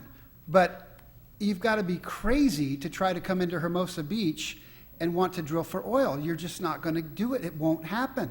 So it's over with. So we move on. And I think that's what's happened. Now we are paying every year $750,000, and I'll bet you nobody really even notices it. You know why? Because every year we collect more in property taxes every year, and that every year it goes up and up and up, and not to mention the other things we collect, like when we raise the TOT. So we've actually moved beyond that. Everybody can take a deep breath. It's not going to happen. We're not financially strapped because of it, and we have money now to do capital improvement projects, and we need to come back together as a town. Okay, come together, figure out what we're going to do, something that's deliverable, something that doesn't break the bank, that we can do, that we can see and use and celebrate. It feels good when stuff gets done, just like when we paved the street down along Hermosa Avenue. It felt good, it was clean, it's nice, it's new, and we could do a lot more of that, a lot more of that. We just need to focus, narrowcast. Thank you. Mr. Massey, final words on this question. Very quickly, oil is part of Hermosa's history, not its future, thanks to the work that we've done, but it is certainly part of the criteria that I will use to cast my vote and evaluate the city council candidates this term, just like I have every time. You have Mr. Detoy and I who wanted to keep oil out of Hermosa, and you have Mr. Larson who wanted to bring oil into Hermosa. And that's something that is not lost on me. So to the extent that we have people who are running for office who supported oil, that's, I think, a legitimate criteria to judge them on. Thank you. With these next few questions, we'll go back to the traditional format. Start with Mr. Larson, then Mr. Detoy, then Mr. Massey. This next question is on electric scooters. The Hermosa Beach City Council has agreed to revisit the debate about electric scooters within city limits until next year. These scooters have been argued to be a more environmentally friendly way to solve the last mile problem of regional transportation, but are also arguably an eyesore scattered on sidewalks and walkways. Are you in favor of allowing electric scooters to be within city limits? And if so, under what conditions? Mr. Larson. Well, if you go out and buy an electric scooter, like on the bike shop on PCH, right across from Vaughn's, that's great. Buy an electric bike, buy an electric scooter, knock yourself out. You can do that all day long. When you're talking about Bird or Lime scooters, the ones that are, get littered all over town, I'm not in favor of that. Because, in order to have that, you have to give these companies all kinds of concessions to do this. And really what you're doing when you're bringing this in is you're being overly activist in the way that you want to manage transportation. So you're really hoping that people will, ride the bus in and then take a scooter around town and then take the bus out. And it ends up where they're at, and I've seen it lots of places, and especially in Hermosa, they would be littered all over the Strand, all over the pier area, and it would junk up the town. And talk about ruining the small town charm. Can you imagine Hermosa Strand with 150, scooters, colored orange laying around, it would just junk the place up. And they talk about geofencing on these things, but if you're going to geofence off the Strand and the pier, why would you want the thing? Everybody that has one of those is going to go up and down the Strand at 20 miles an hour. And it's just, I don't want it. I don't want it. But you can go get your own. And there's a lot of people in town that'll sell them to you, and they'll give you a great deal. So, okay. Thank you. Mr. DeToy. If you do have your own, don't ride them on the Strand. We have a rule against electric bikes, electric motorized vehicles on the Strand, and do not ride them on the Strand. We need to definitely increase our enforcement of that policy. Electric scooters are a new technology. I supported the council's decision to ban them from the town. Again, my wife I spoke about earlier, she's a physician assistant. They had a tally in her medical office for how many injuries they saw from these scooters. It is a massive amount. With the new technology, government is catching up. So there are success stories of these technologies, and that's something that we just can't shut out and say, no, never. We need to have these discussions and revisit this continually to see and work with these businesses to see if it ever is an option, if there is ever a way to corral these and see what other municipalities are doing. Again, I'm not in favor of them bringing them back to the town right now, but I'm also not in favor of just banning them forever. So with new technologies, we need to keep working with them, seeing how they can develop. And again, don't ride your electric vehicles on the Strand. Mr. Massey. I'm pretty close to where Mike is on this. The South Bay Cities Council of Governments is working to develop uniform rules that would apply to scooters before they're allowed into the cities in the South Bay. They're worthy of consideration under 3 conditions primarily. One is what we call geofencing, which means the scooter throttles back when you go into an area you're not allowed to be in. So, for example, Pier Plaza, the Strand, any of our parks. So rather than slamming on the brakes and tossing somebody off of the thing, it just doesn't go very fast. It comes back down, and so somebody's going to turn around and walk it out and keep on riding it on a street. That's the first thing. The second is, as far as parking goes, you basically have to have corrals so that they park them in portions of curb that are too small for cars are a perfect example of a place where you can do it. They don't take up much space, and you can use that so that they stay off sidewalks. And the last and perhaps most important would be, if you do it, you have a limited number, especially at the beginning, to make sure that you can control it and see how it works. Ultimately, the biggest problems is people using them on the sidewalk, people parking them on the sidewalk.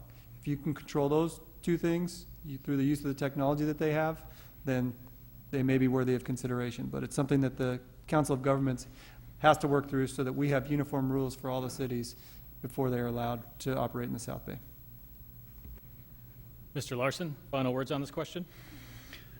I just don't think it's something that the council really needs to take up at this time, because it's kind of an activist approach to changing Hermosa Beach for something that maybe Hermosa Beach doesn't want to be.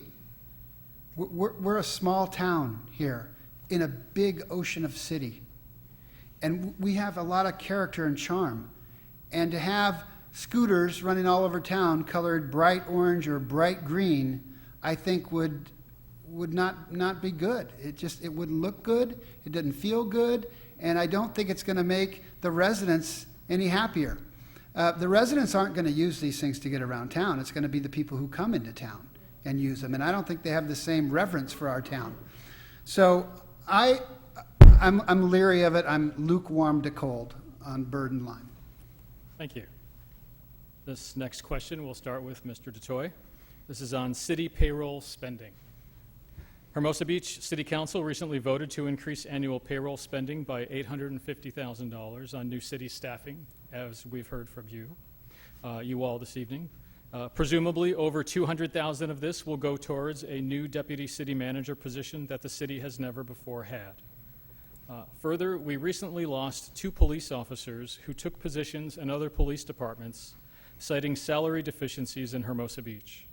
What are your thoughts on all of this? I definitely am concerned mostly about the latter. I definitely am. Losing the police is a scary issue.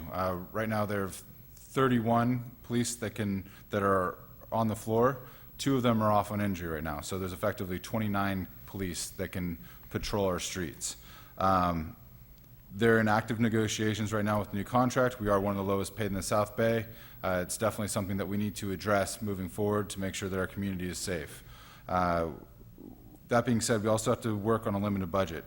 The 850,000 extra, deputy city manager roles, and if they were going to create a new role, I would be more in favor of an economic development position, something that really just advocates for our small businesses. I think if our small businesses were to actually prosper, then that position would essentially pay for itself through the excess of revenues. Especially if you start looking creatively at a business improvement district or anything like that, they can definitely pay portions of that salary. The police, though, it's a big issue. As Trent said, if this issue doesn't get fixed, there's going to be lots of retirements in a few years. The prospect of going sheriff, not because we want to, but because we have to, just staffing is a real issue. We definitely need to support our men and women that protect our town, and not just stop crime, but they check on our houses when we're gone on the winter break. We have a great police force that really does represent the community really well. Thank you. Mr. Massey. This is an issue where sound bites don't cut it. So I'm not even sure if the $850,000 number is correct. We eliminated a secretary in the Human Resources Department. We turned 2 environmental analyst positions into an environmental programs manager position. We also added a police services officer in the police department, in the property and evidence unit, so that our patrol officers can spend more time on the street stopping crime rather than in the station booking evidence. So there is much more to the story than the top line about the deputy city manager. The deputy city manager comes to the city at a very competitive rate. If you look at the market for city managers in cities of comparable size and the staffing they have in their city manager's office, deputy city managers are routine, and they're routinely paid substantially more than the deputy city manager position that was created in the last budget cycle. Why did we add a deputy city manager? Because we have several departments in the city that need to be functioning at a higher level. And as a result of where they're functioning now, a lot of the burden of managing those agencies or those departments falls on the city manager's office. So we need talented people in the city manager's office to make sure that our departments function well and get on their own footing so that they can carry out their obligations without the need for the city manager's office to intervene and to basically help them in carrying out their core functions. So it's a much broader story with respect to police salaries. This is not something that you just throw money at, as Mr. Larson suggests. You have to look at the market, you have to understand what we can afford, you have to understand what our challenges are, and you have to have a long-term plan to get there. Thank you. Mr. Larson. Okay, so city employees are not under the same kind of pressure that when you work in a private company you are. In private enterprise, you're competing against people. Nobody here at the city is competing against anybody. So they really need to be watched, and they need to be pressured, and they need to be pushed, because otherwise they just, why just keep going, just mundane, keep going through it. And when we hired an assistant city manager for $200,000 plus a year, I questioned it. Because nobody I know in the private sector who works every day, who self-funds their pension, all right, is at risk of their company being bought or going out of business, makes this kind of money. And I was told that's just normal. Well, if it's just normal, the taxpayers are paying too big of a freight, all right? And government, the cost of it needs to come down, or the efficiency or the deliverables of government need to come down. And we do need to protect our police officers. We need to be flexible with them. We put 2 police officers through the academy, had them for 2 years, and then they leave to surrounding cities. So that's called competition right there. And what did we do? We didn't react. We just said, we can't do it. We can't do it. And I'm not talking about just throwing money at it. There's a lot of things that we could do to sell the police officers for staying here in Hermosa, right? They have a small town, they know the people, they're not at that much danger, they don't have the gang problems, et cetera, et cetera, et cetera. So we need to sell it. We don't need to be the highest paid, but we need to keep them, and we need to be mindful. And you need a taxpayer's advocate on this council, and that's what I am. Thank you, Mr. Larson. Mr. DeToy, final words on the question? Sure. So Riverside, city of 300,000 with the utilities there. We have $1 billion budget. We have 2 assistant city managers. So that's kind of like where I'm drawing my experience from and our city structure. we have 3 patrol officers on any given time. We have a watch commander and then two officers. If any of them books a DUI suspect or has to go down to LA County Harbor for any mental health subject, because that's where the psych ward is, they're gone 8-9 hours. So take one of those officers off the street for that long. We need to definitely protect our town, and we do have gang members coming to town. On 10-4, the 104th Street Crips came in and celebrated that, it was 10:04, and that was what they wanted to celebrate in town, coming into our bars.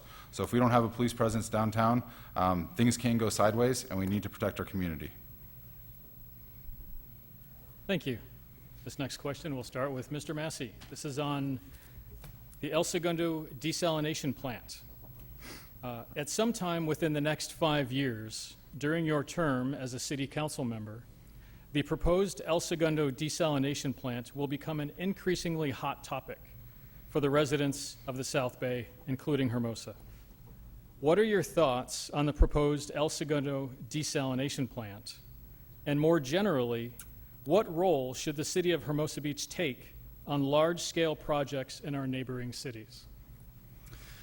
That's a good question. I'm already on record. I voted to send a letter of opposition to West Basin Municipal Water District, the proponent of the desalination project, and we did that 3 years ago, I believe. My position has not changed. It's a very simple concept. Hyperion plant, which is down in LA, just north of El Segundo, discharges about 250 million gallons a day of partially treated sewage into Santa Monica Bay.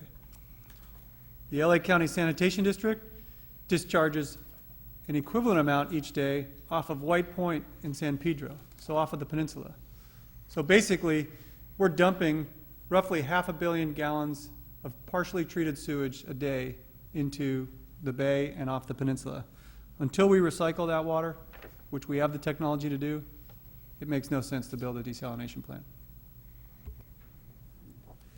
Mr. Larson?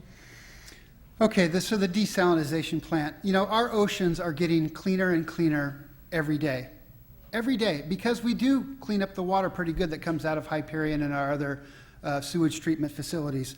But the West Basin is the water utility responsible for the availability, the safety, and the pricing of the water that we get all throughout the South Bay. And they have the legal, ethical, and moral responsibility to make sure that we're safe with our water supply, which is one of the most important things we have. Without fresh water supply running through our pipes, our city would collapse, literally. We wouldn't be able to operate here. We would have so many problems. You can just think about it.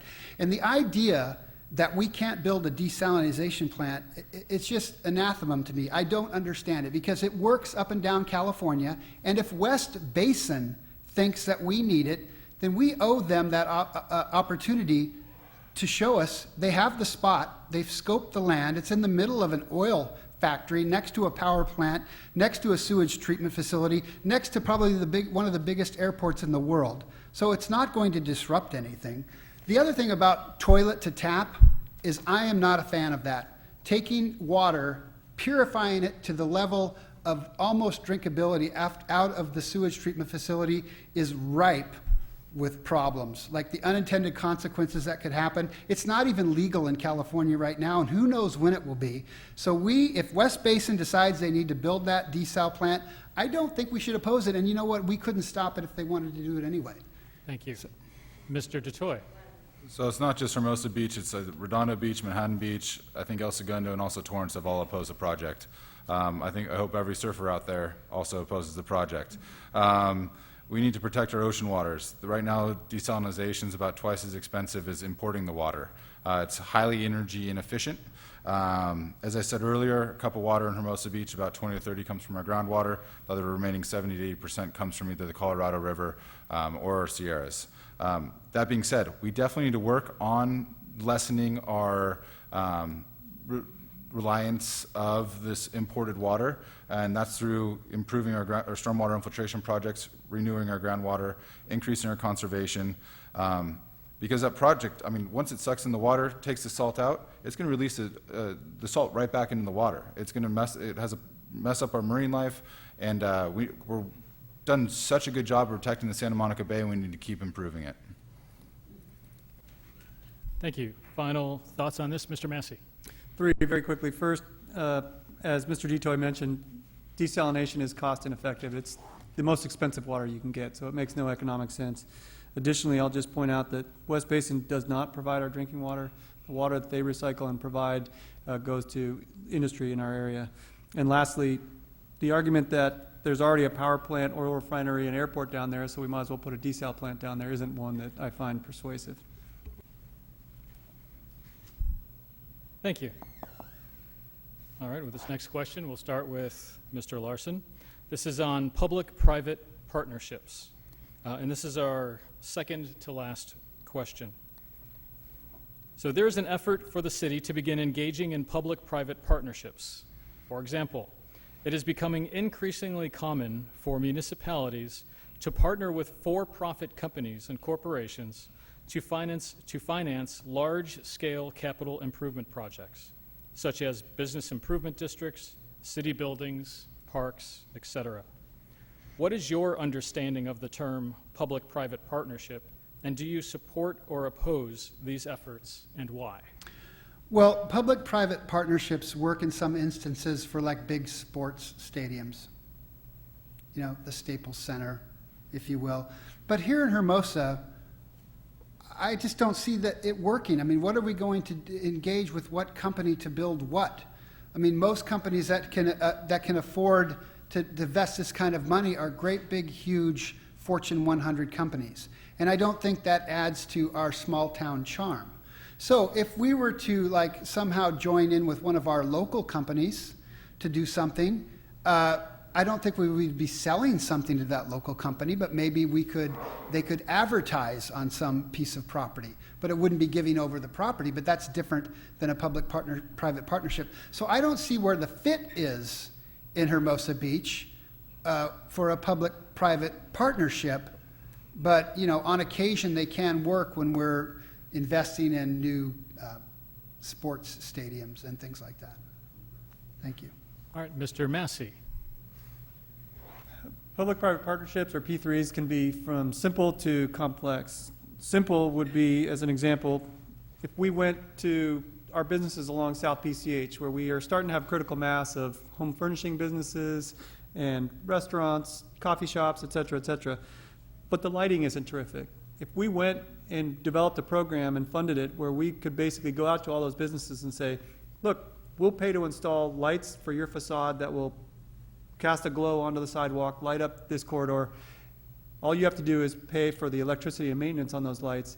That's an example of a simple public-private partnership that I think makes a lot of sense. More complicated are big public-private partnerships, typically built around infrastructure. So cities are often cash poor, and they'll bring in a partner who will raise the capital, renovate a city facility, and then essentially lease it back to the city for a period of years, typically 40 years or so. And at the end, they agree to redeliver that piece of property back to the city at 85% of new condition, and the city walks away with a fully renovated building 40 years later. But there is no free lunch. What you do get out of a public-private partnership is the capital.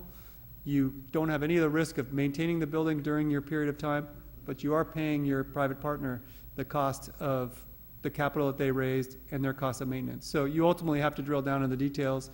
Partnerships always have to work for both partners in order to be successful. This is just like that. So it would be a case-by-case evaluation about whether it made sense for the city of Hermosa Beach. Thank you. Mr. DeToy. Just to expand on what the other gentlemen have talked about, again, it lowers our cash out of pocket. It provides us a fixed cost for upgrading our buildings. We're in desperate need of upgrading the facility we're sitting in, the police station, we're the library, so we are in need of massive capital improvement projects. And I would definitely, again, have this discussion. I don't necessarily know if it's the right thing. Currently, we also own the storage unit just to the south of us.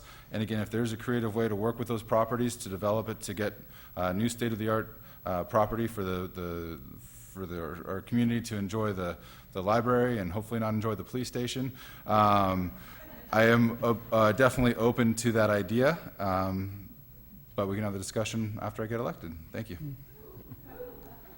Mr. Larson, final words on this subject. So a public-private partnership, what would a private company want? Well, maybe the pier, right? So no on the pier, no on the Strand, no on the Plaza, and no on a massive parking garage that maybe they might want to chime in on. But, you know, a smaller project like lights, once the city's approved it and put it in and the businesses are paying the electric bill, that's not really the essence of a public-private partnership.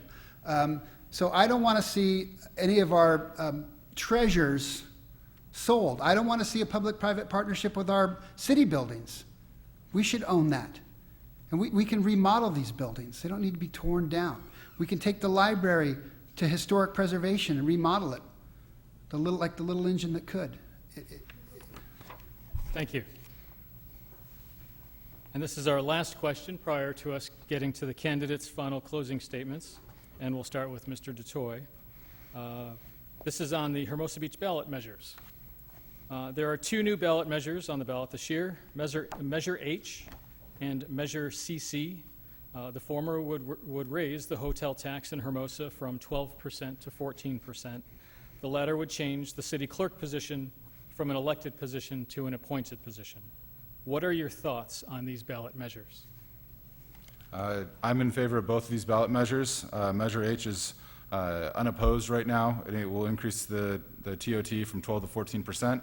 It should bring about $300,000 of extra revenue into the city. This revenue is what the guests from out of town, it's a non-residence tax. The guests from out of town are using our infrastructures, are using our sewers, are using our police force, hopefully not. And again, as far as the city clerk, I am also in favor of it. We had 0 people apply for that position to get put on the ballot to get elected. The city clerk is becoming a very specialized position, and hopefully we can advocate for more transparency with the city clerk position, an easier way to see how city council vote on different decisions and different topics. That is definitely something that we can ensure that our new city clerk could have a skill set to do. So I'm in favor of both of these ballot measures. Mr. Larson. Okay, so Measure H will probably pass, and that's probably going to be a good thing because I don't think we're going to be out of alignment, and I don't think it's going to negatively affect the occupancy rates at the hotels. But what I would like to do with that additional 2% revenue is I would like to earmark at least half of it. Okay? Now, the city has put out some information about what they want to spend it on, but I have a top 3. I want some of that money to go back into our police department. I want to make sure that we retain the quality officers that we've trained, put through the academy, and that know our town so that we have police officers who know us and know our community. I want to upgrade our public parks. I want money spent right away on new sod, on new fencing, on painting, on bathrooms, on playground equipment, on the Clark building, on Clark Field. All of these things where we touch it every day. You see people there every day using it. I want that stuff cleaned up. And I also want our streets. We have a lot of street repair that's just gone forever and ever, just wondering when it's going to get done. All over the hill section of Hermosa, there's pitted streets. You could put flower pots in the middle of some of the holes are that big. So I want that done right away. So half of that money at least. The other half can be sprinkled out to other things, but half that money earmarked. Thank you. Mr. Massey. Thank you. The council unanimously supported putting both of these measures on the ballot, and if you look at your sample ballot, you'll see the statement in support of it signed by a unanimous council, including myself. And so Measure H makes a great deal of sense. This is going to be revenue from visitors. It's not going to have an effect on our occupancy rate, which is very high at about 80%, and we will still be well within the market in our region. So Measure H, yes. Measure CC, also yes. The city clerk position has evolved with technology, with time, and with regulations that apply to it. And a city clerk that's elected is not somebody that we can guarantee has the skill set and the experience that we need to effectively and efficiently do that position. And if we can't effectively and efficiently run the city clerk's office, burden falls on the city manager's office and other departments, which is not what we want for the operational effectiveness of the city. So an appointed city clerk is a much better way to go. The majority of city councils, cities in Los Angeles County have it, and I endorse both Measure H and Measure CC. Thank you. Mr. DeToy, if you have any final words on this question? I have none. Well said. All right. We're now going to wrap up our debate by giving the candidates one last chance to address all of you. Each candidate will have 1.5 minutes to provide a final closing statement. We will go in reverse order from the introductions, so we'll start with Mr. Massey. Thank you, Ryan, and thank you, everybody, for being here. Working together over the past 4 years, we improved your quality of life, we protected your tax dollars, we improved the business climate, and we protected you and your family. I'll just touch on a few things. We have better fire services now than we had 4 years ago. Crime is down in the city. We have a balanced budget and a full rainy day fund. We've completed a lot of projects that have added value to the city, from South Park to 8th Street to the community center, and we have several projects that are in the works right now that are going to transform our city. We're working with the school district, and we've paved the way for North School to be built. We're also rebuilding our fire station. We have a tremendous amount of momentum. Our balance sheet is good. We have important projects completed and more underway, and public safety is trending in the right direction on all metrics. I want to keep Hermosa moving forward. That's why I'm running for re-election. I respectfully ask for your vote. Please visit justinforcouncil.com to find out more. Thank you all for being here. Thank you, Ryan. Thank you, Leadership Hermosa Beach, for having this event. Thank you, Mr. Massey. Mr. DeToy, unfortunately, you were in the middle on the first, and you're going to be in the middle here, too. Perfect. Well, thank you to the audience here and also at home listening. Thank you to both Justin and Trent for having this discussion tonight, and thank you to Ryan for moderating this event tonight. It's been wonderful sharing my vision of our little best beach city, and I want to listen to your vision moving forward. My focus for my campaign has been about public safety and quality of life issues. When I go to work at the fire station, I want to make sure my wife and daughter are safe at home. Emergency preparedness is a passion of mine. That's why I served on the Hermosa Beach Emergency Preparedness Commission for 2 years. Every decision the City Council makes needs to factor in our public safety. I'll work to preserve our small town character. I want to work with our business community to make sure that our small business community remains successful. When I spend the majority of my days at home walking around town with my daughter, we see the quality of our streets and our sidewalks, and they do need to have improvement. I want to replicate the 8th Street success all around town and make sure we have safe routes to school, and we have accessibility for all ages around town. Responsible fiscal management is also a priority of mine. With my degree in finance and my master's in public administration, I have the knowledge base and experience to not just manage our tax dollars efficiently, but also increase our bond rating and allocate money for capital improvement projects. Hermosa Beach is my home. I love this town. I want to make sure we protect our small town character, support our local vibrant economy, and protect our quality of life. Thanks again for your time this evening. I hope I earned your vote. And for more information, go to www.michaeldetoy.com. Thank you. Thank you, Mr. DeToy. Mr. Larson. Well, thank you for coming tonight, and thank you for everybody listening on TV. You know, I have different experiences than anybody else on the council. And with that, my interpretations of events are going to be different. And you heard differences here tonight on my positions versus the two other candidates. And I think we need a strong, independent voice on the council because we're lacking that right now. And I have been working to be elected now for 5 years. I've immersed myself into the fabric of the community, into the issues that affect Hermosa Beach, into what we're looking to do as a council, what we're not doing as a council. And my voice has had an effect on the council. Up here tonight, we're talking about all of these capital improvement projects we're going to do. And I've been harping on that for 5 years now. And I have volumes and volumes of written papers that were either published in the paper or I wrote and published on Facebook espousing this. And I have my top 10, right? I have like retained police officers, staff excessive staffing, public park restoration, and a bunch of other stuff. But I want to tell you though, my tenacity, my grit, my life story, putting myself through school,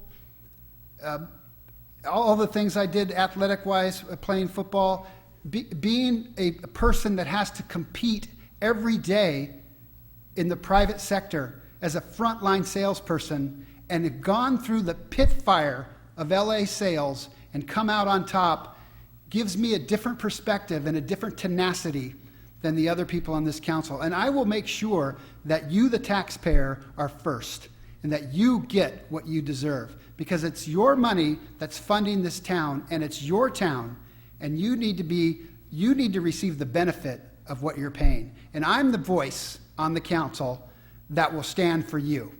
I will be a very good council member. I can promise you that from the very bottom of my heart. Thank you. Thank you, Mr. Larson. In concluding tonight's Leadership Hermosa Beach Forum, we'd like to recognize the city staff who schedule and work in this room.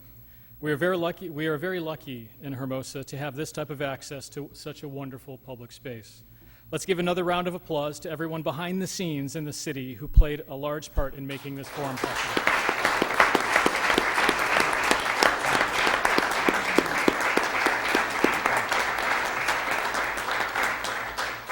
And that's it, ladies and gentlemen. Please give our candidates a warm round of applause for their participation tonight.